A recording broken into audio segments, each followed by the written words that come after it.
राम राम मित्रों, मेरे चैनल को मास मानी स्टडी को लाइक करें और सब्सक्राइब करें और शेयर। नमस्कार दोस्तों, आए अपन बट्टा के साथ मिलते हैं। तो मान लीजिए ये क्या है, सीपी और ये एसपी। मान लीजिए किसी वस्तु को 100 रुपए में खरीदा और 110 में क्या किया, बेच दिया। तो कितने परसेंट का यहाँ से यहाँ लाभ हुआ? 10%। कितना हुआ? लाभ हानि हमेशा किस पर होती है? खरीदने और बेचने पर। 100 रुपए की चीज थी, 110 में बेची तो कितना फायदा हुआ? 10 रुपए का। किस पर? 100 पर। परसेंटेज में पूछा तो परसेंटेज कितना मिल गया? 10 रुपए का प्रॉफिट। प्रॉफिट कहां से मिला? सीपी से एसपी पर। अब मान लीजिए एसपी और एमआरपी। किसी किताब को खरीदा, उस पर प्रिंटिंग प्राइस कितना लिखा है? 100 रुपए। जब उसको लेने गए तो उस पर कितना लिखा देगा? 100 रुपए। और दुकानदार ने एक बहाना मार दिया, ये दिखाने के लिए लिखा है, कहा उसने हम इस पे आपको इस पे 15% का बट्टा दे देंगे, यानी कि 15% कम करके देंगे। तो कितने का देगा वह? 85 रुपए। ये लिखा है तो आप खरीदेंगे तो आपके लिए क्या बन गया? ये एसपी। दुकानदार के लिए क्या बन गया? ये एसपी। आप इसको ले जाएं 85 में तो आपके लिए सीपी, क्योंकि आप खरीद के ले जाएंगे। दुकानदार देगा तो क्या हो जाएगा उसके लिए? एसपी। अब मान लीजिए एक 100 रुपए की चीज है, 10% का फायदा कौन लेगा? दुकानदार। आपको क्या मिला? ये एसपी। तो पहले सवाल में हमसे क्या लिखा है?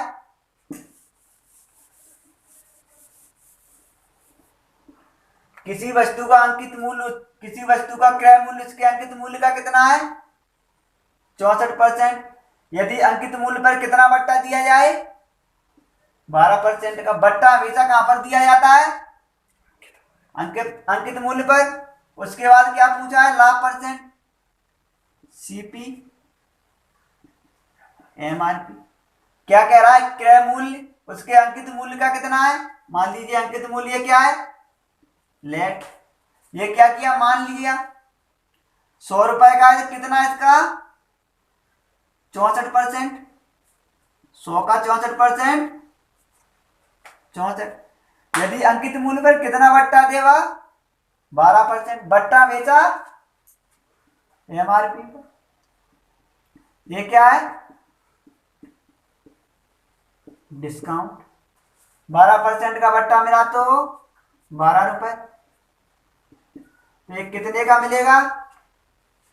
88 रुपए, क्योंकि 12 रुपए कम करके देगा। तो ये क्या बन गया? एसपी।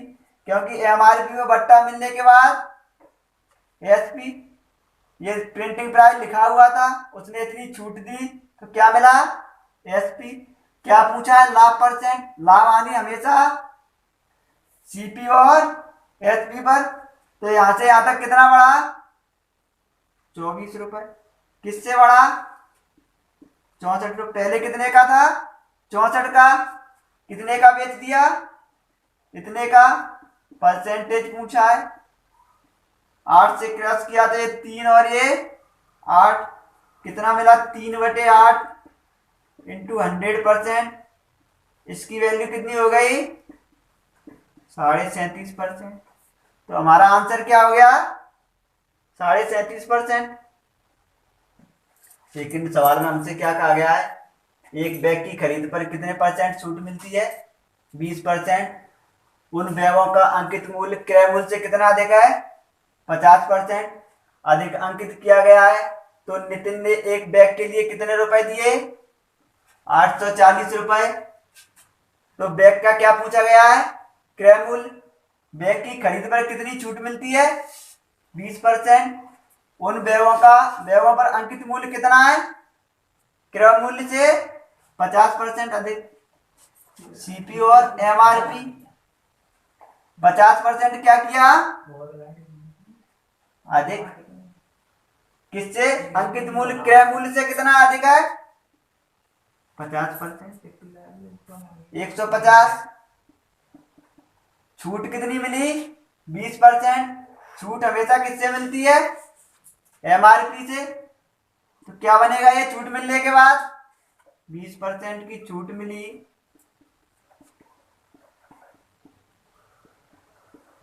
150 का 20% कितना? 30। 30 कैसे आया?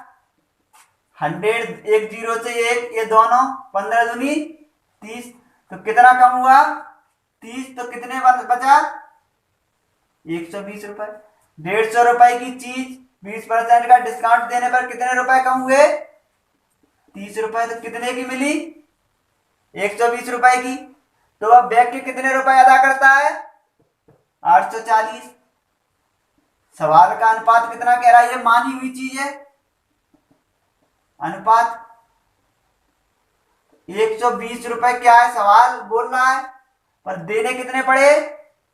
840, क्योंकि इसमें खरीद के लाए होंगे। तो अपने लिए क्या हो गया? ये देने पड़े। 120 का क्या किया? सेल। सवाल कितना बोल रहा है? 840। इससे इसको क्रॉस किया तो 12, 12 70 84। कितना हो गया? 1 यूनिट बराबर 7। तो बैग का क्या पूछा है? क्रय मूल्य। तो ये क्या है? सीपी क्रय मूल्य 100 यूनिट है। तो 100, 1 यूनिट बराबर कितना दिया है? 7। कितना हो गया? 700। बैग कितने में खरीदा होगा? 700 रुपए में। हमसे तीसरे सवाल में क्या लिखा है? मनीष एक कूलर को प्रिंटिंग प्राइस में कितनी छूट मिलने पर खरीदता है? 16.5%। यदि उसने 25% छूट पर खरीदा होता तो वह कितने रुपए बचा लेता? 600 रुपए। तो कूलर की कीमत कितनी होगी? तो हमने सबसे पहले क्या देखा? 16 सही 2/3 की परसेंटेज वैल्यू का क्या देखा? इसकी फ्रैक्शनल वैल्यू कितनी होती है? 1/6। क्योंकि मैं इससे पहले आपको परसेंटेज बता चुका हूं। उन वीडियो को देखेंगे तो आपको एक क्लियर हो जाएगा। 25% का मतलब क्या होता है? फ्रैक्शन में 1/4। कैसे निकला होगा ये? 25% हटाएंगे तो बटे में कितना लगाएंगे? 100।